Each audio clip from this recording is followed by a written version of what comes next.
Today we're going to cover what TRS is and how it works, why TRS is a valuable part of your overall compensation package, and what steps you should take now to set yourself up for success in retirement.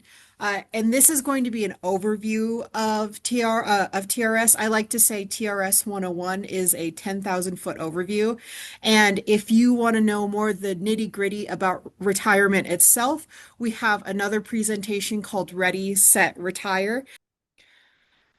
All right, so what is TRS? TRS, or the Montana Teachers Retirement System, was established by the legislature in 1937, and it's a defined benefit pension plan. And we'll go into detail about what a defined benefit pension plan is. So TRS is separate from PERS, or the Public Employees Retirement System. I like to say they're sister agencies. We work together very closely, but they were two separate entities. And each system, we have our own fund, board of director, and participation requirements. And Montana Public Schools, it is a mix of TRS and PERS positions, but TRS is specifically for teachers and others who provide educational or instructional services. And we'll go over TRS reportable positions as well. All right, so taking a look at some of the TRS membership and payment statistics. So when we got started in 1937, we had 3,367 members. And as of the last fiscal year, so as of June 30th, 2025, we have approximately 20,000 active members and 8,000 inactive members. And TRS paid nearly $459 million to 18,667 retirees and their beneficiaries. And the awesome part about that is the majority of that payment were to folks who are in Montana. So these retirement dollars are making it back into your community. And if you see on the right side of the screen, the distribution of the benefits paid. So 84.3% of these benefits paid went to folks in Montana, which is awesome. So is TRS membership mandatory? So, like we said before, anyone who provides educational or instructional services to students when working for or on the behalf of a TRS employer must participate. And so these positions include classroom teachers, principals, superintendents, athletic directors, your specialists like school counselors, speech language therapists, school psychologists, librarians, and substitute teachers and part-time paraprofessionals are members as well. So if you're already a TRS member and you're substituting or being a part-time paraprofessional, participation is mandatory. If you're starting as a substitute teacher or part-time paraprofessional, you can elect to participate in TRS from day one, or you can postpone joining until you've worked 210 hours in a fiscal year. The thing is, though, once you've hit that 210-hour threshold, that doesn't reset every year. Once you've hit that threshold, you are a TRS member. And if you have questions about reportable positions to TRS, we do have a fact sheet on our website called Which Positions Are Reportable to TRS. And if you have any questions about positions that are reportable to us, you can also give us a call. We're happy to help with that. All right, so a defined benefit pension plan. Defined benefit pension plans used to be a lot more common. They're less common nowadays, but what a DB pension plan is that both you and your employer contribute a percentage of your earned compensation to the system. So these contribution rates are not set by TRS and they're not set by our board, but they're actually determined by the Montana legislature. So as a member, you contribute 8.15 or 8.15%, and that is kept safe in your member account. And that is locked away until you are done with all TRS reportable employment. And on top of that balance in your member account, TRS pays interest each month, which is currently 2%. And speaking of your account, you can use our My TRS service to view your contributions, your accrued interest, and your creditable service. And as you can see in this screenshot, under the contributions, it says total account. Uh, this number is not going to determine what your retirement benefit is. Your retirement benefit is a equation that we'll go over a little bit later. But when you see this account balance, all I want you to think is, oh, that's nice to know. Don't make any decisions on it. It's there for a reference for you. And it shows that we track everything that is contributed down to the penny. So how much does your employer contribute to TRS? Currently, school district employers contribute 9.47 or 9.47% of reportable earned income, pardon me, reportable earned compensation for active TRS members. So these contributions are pooled and invested for long-term growth by the Montana Board of Investments. So TRS and our board, we're not touching these funds at all. There is a board of professionals who takes care of that, and they make the financial decisions so we can have a long-term growth with a healthy system. And so, like we talked about, the employer contributions are pooled. And then, along with the long-term investment growth and the state general fund putting money into this, we have what we call the war chest. And this is used to pay all current and future retiree benefits. So, as of right now, we're sitting at over 5 billion, and that's billion with a B, dollars in our war chest. So, we are set to pay up current and future retirees. So the difference between a DB, so defined benefit, and a DC or a defined contribution plan. So first we'll go over DB. Like we said before, both you and your employer contribute to your DB account. Vested members, and we'll go over what vested means in a minute. Vested members are guaranteed a lifetime future retirement benefits. And remember how we said you're ignoring your account balance because there's a different equation to figure out what your retirement benefit will be? Well, that will be your average final compensation and your years of service. Again, not your account balance. When you see that account balance, I just want you to think, oh, that's nice to know. Uh, so on the flip side of the coin, it's a defined contribution retirement plan. So these are things like your 401k, your 403bs, and while some employers may choose to contribute to a DC plan, they're not required to. And so there is no guarantee of future income. So depending on what type of plan it is, your account could lose balance. And unlike a RDB plan, a DC plan determines how much you can, your account balance determines how much you can spend in retirement. That's not to say don't have a DC plan. DC plans can be a really great supplemental tool for your retirement benefit. And we recommend taking a look at the three-legged retirement stool. So as you can see, you've got your DB TRS pension, Social Security benefits, and then also a defined contribution and other savings. And having multiple different accounts and streams of income for retirement is really helpful for a healthy and robust retirement benefit. So, like we said, DCs aren't bad by any means. It's just different, and it's something different to consider. And actual TRS retirees agree. So in 2020, we sent out a survey asking what advice would you share with current educators? The one in the big circle, start saving now. Another person said they would advise anyone to work on a three-legged retirement stool and that their children are working on it. Let your legislators know we need good retirement packages for educators. This is one financial aspect of teaching that has been a plus, a solid retirement. So, and the quote at the top as well, I'm so grateful I was required to contribute to TRS from my very first day in the classroom. After 31 years, I can fully appreciate how much that small monthly contribution has added up. And that is so true. The more time you put in, and the longer you work, it does add up and it does pay off. All right, so the first milestone in your retirement journey is becoming vested in TRS. And what vested means is that you have accrued 5 years of creditable service with TRS. So this is not related to prior work history or placement on your employer's salary matrix. And the more years of creditable service that you have and the higher your earnings, the larger your lifetime retirement benefit will be. And remember, your account balance does not determine what your future retirement benefit will be. You see that account balance and you say, that's nice.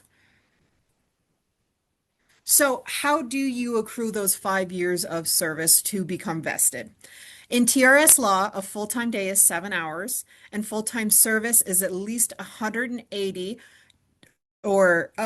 days or 140 hours per month during 9 years in a fiscal year, 9 months in a fiscal year. So that fiscal year is July 1st through June 30th. And just so you know, additional service and overtime do not apply to your creditable service. You cannot accrue more than 1 year of creditable service within a fiscal year. And creditable service is not given for times when you have no contributions paid. Say, for example, you took unpaid FMLA leave, that would not count towards your creditable service. And as for part-time service, that's any service that's less than full-time. So we divide the hours, days, and months reported to us by the full-time equivalent of your hours, days, and months. And then we credit your account with a proportional amount of service.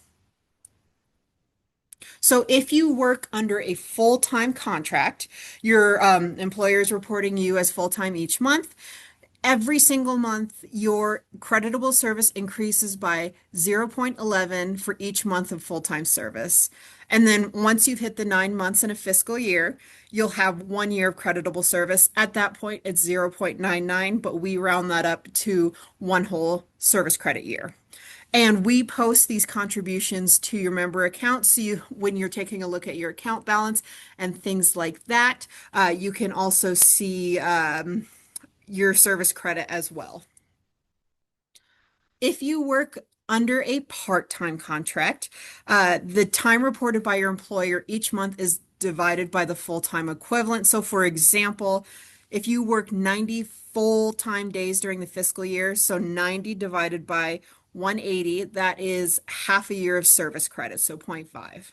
And if you're paid hourly, these hours reported by your employer are divided by the full-time equivalent. The hours may vary depending on the school calendar where you work. All right, so you can review your service history in My TRS, so that's where you can see your account balance, things like that at any time. And we highly recommend keeping tabs on your service history just to make sure everything looks good to go and that everything is up to date. So as we're looking at this example, this member was here in Helena, and for a while she wasn't able to get a full-time position, but worked as a sub from 2012 to 2016, and then after that she got a full-time position. And as you can see under her creditable service, 2012 she had half a creditable service year, 2014 0.68. But even though she wasn't getting a full year before 2017, she was still getting creditable service for that time she was working. And that does add up. Every 0.11 counts. So, can you purchase additional service? The answer is it depends, and that depends on your circumstance and your work history. So, some common scenarios that we see when doing service purchases are say you taught out of state or in a private school setting, you had a break in service between TRS reportable positions. Say, for example, you took in-service leave like maternity leave or FMLA leave. You worked in a position that was reportable to PERS, or you were active duty military.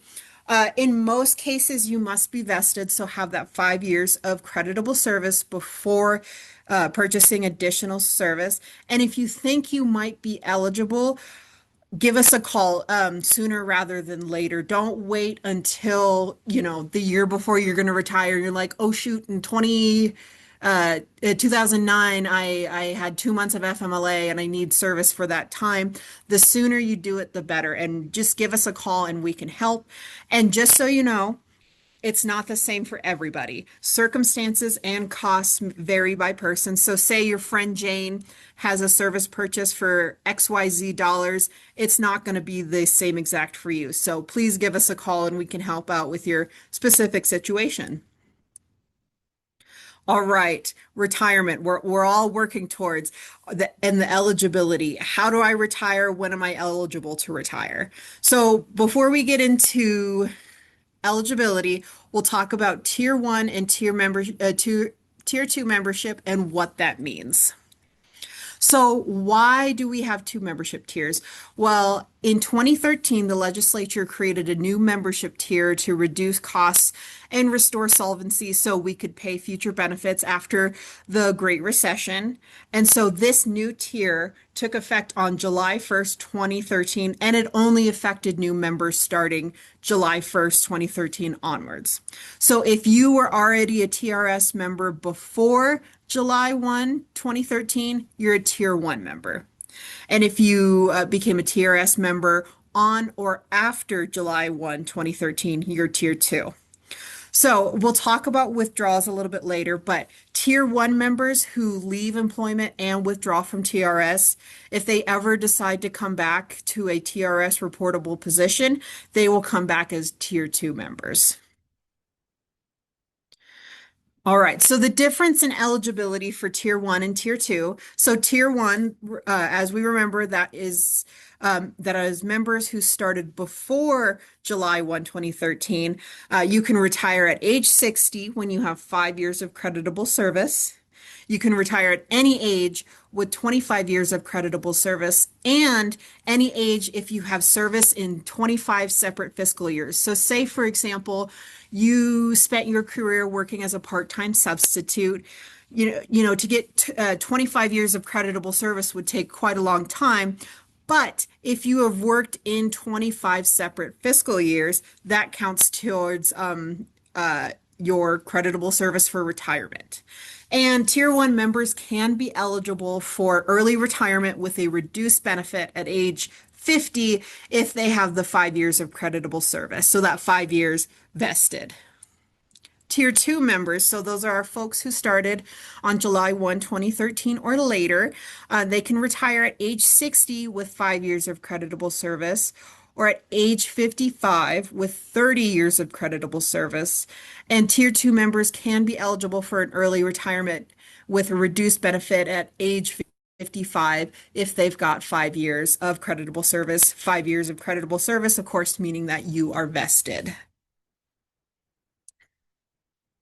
Awesome. So when you decide to retire, after you click your heels and, pop the champagne and throw confetti up in the air, you'll make some decisions about your retirement. So we won't get too in the nitty-gritty of the retirement benefit allowance.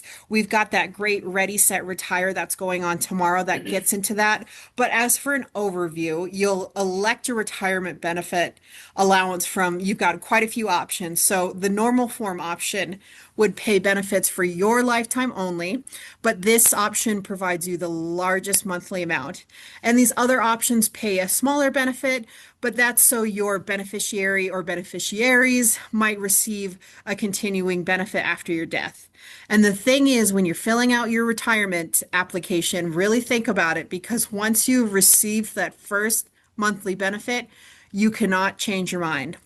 And something else to remember that is really great is that your monthly benefit will never run out. Once you are in, and that never runs out. So what happens if you can't teach due to illness or injury?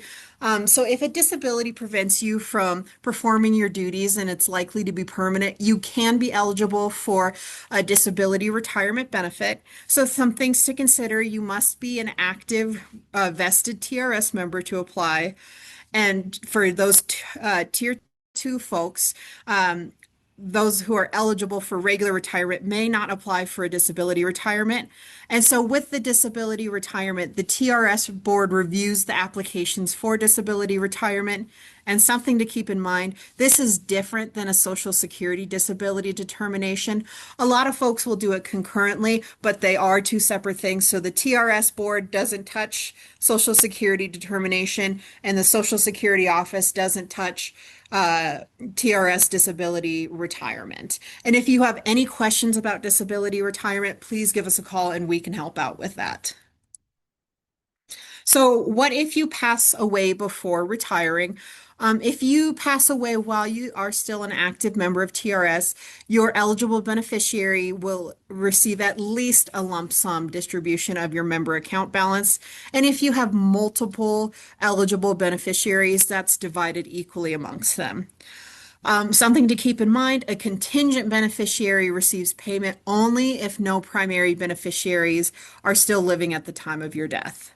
And if you are also vested at the time of your death, so 5 years of creditable service, each eligible beneficiary could choose either a lifetime monthly benefit or the lump sum refund.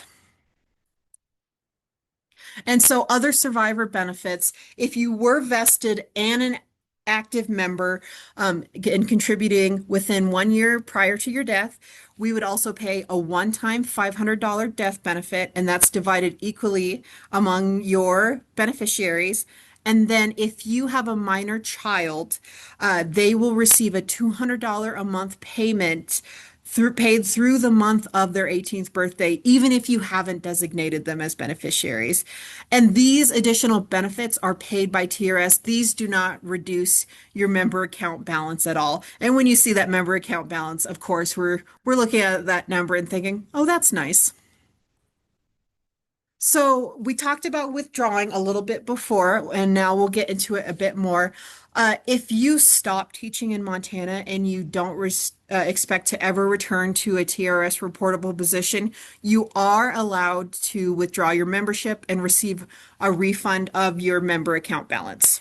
So the options you have, you can do a lump sum payment, of course, minus 20% federal tax.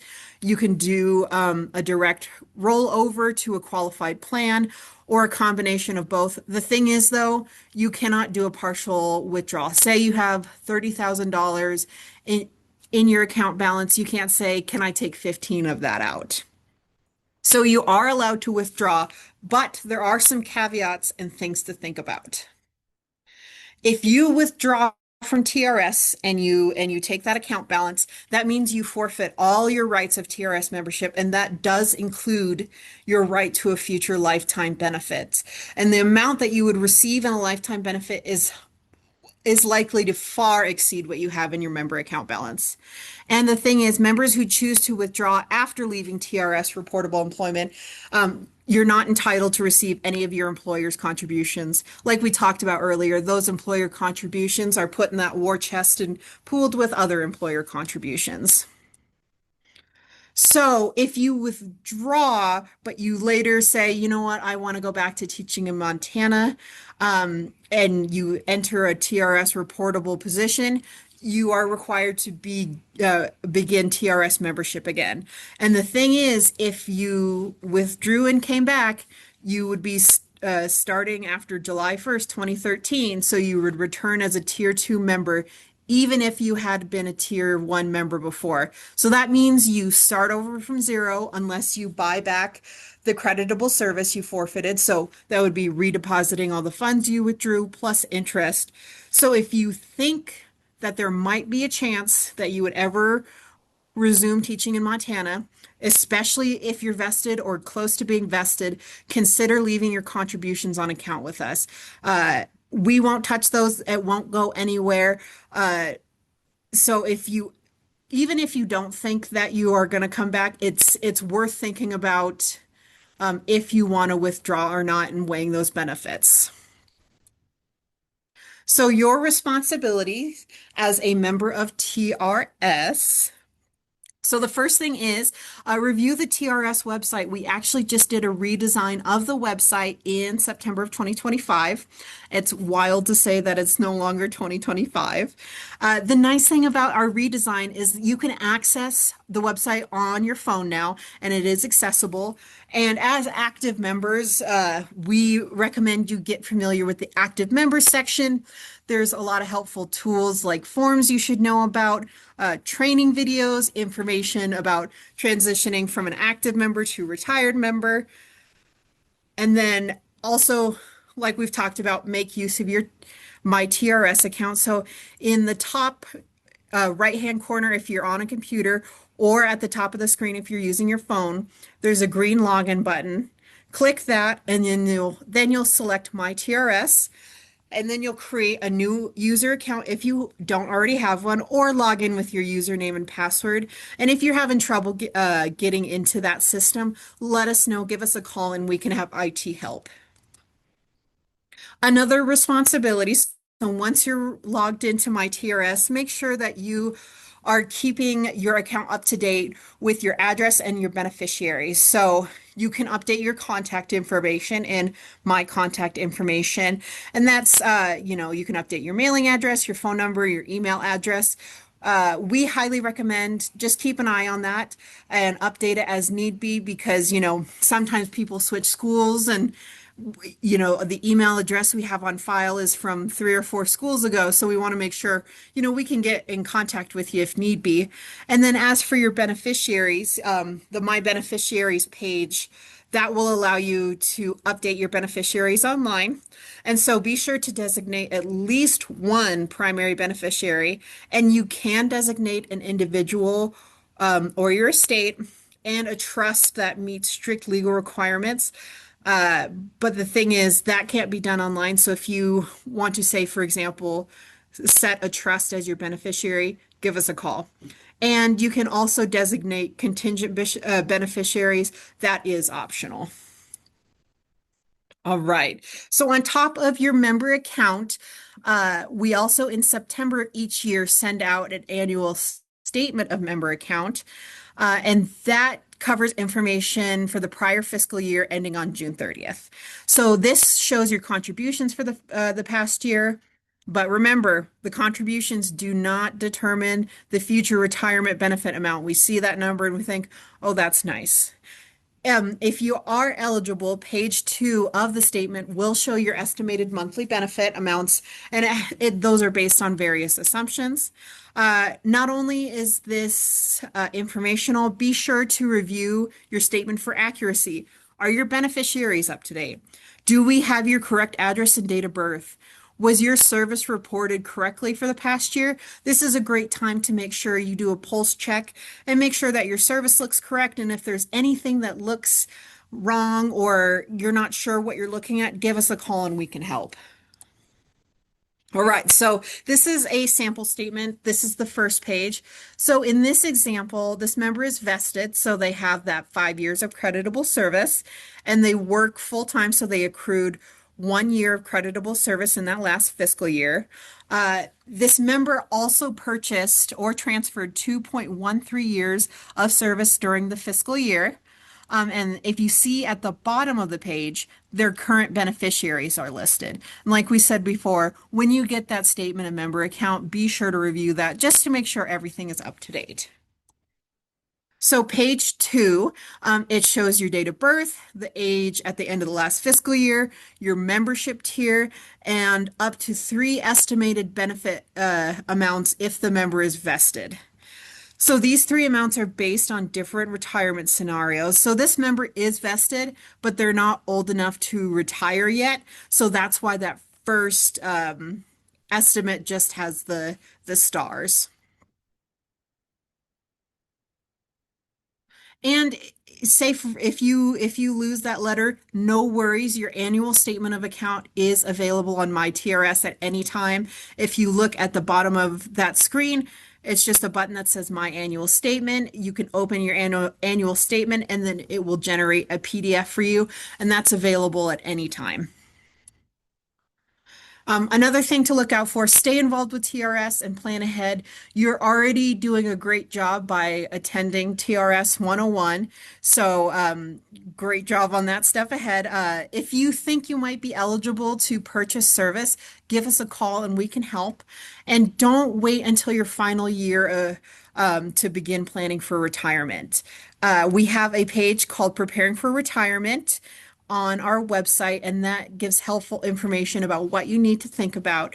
And like we talked about earlier, attending the Ready, Set, Retire presentation will help you learn about the nitty-gritty and the brass tacks of retirement. And we recommend that you attend that about 3 to 5 years before retiring. And the thing is, if you attend the Ready, Set, Retire presentation, that doesn't mean you're locked in to retire. That's not a commitment. It's purely informational. We don't report that into employers. So if you attend Ready, Set, Retire and you're like, actually, I want to wait another year or two, that's totally okay. And of course, call us anytime if you have questions. We want to help for example, the active team. They are so great. Jonelle and her crew want to help. So please give us a call. And a quote from a real retiree: if you have questions, contact TRS staff. They were wonderful in helping me plan for retirement and graciously answered any question that I had. So, circling back to the website that we redesigned in September, uh, underneath the active members section, we have a page called Understanding TRS Benefits. So, this has training videos on understanding some of the more niche topics with TRS. And on the front page of our website, we have a training button, and that will be updated with links to videos and webinar dates. So, keep an eye on that. And you can get some new helpful information from that. So like I said before, the active benefit officers, they're here for you. They want to help. They are a really great team. The contact information is right here.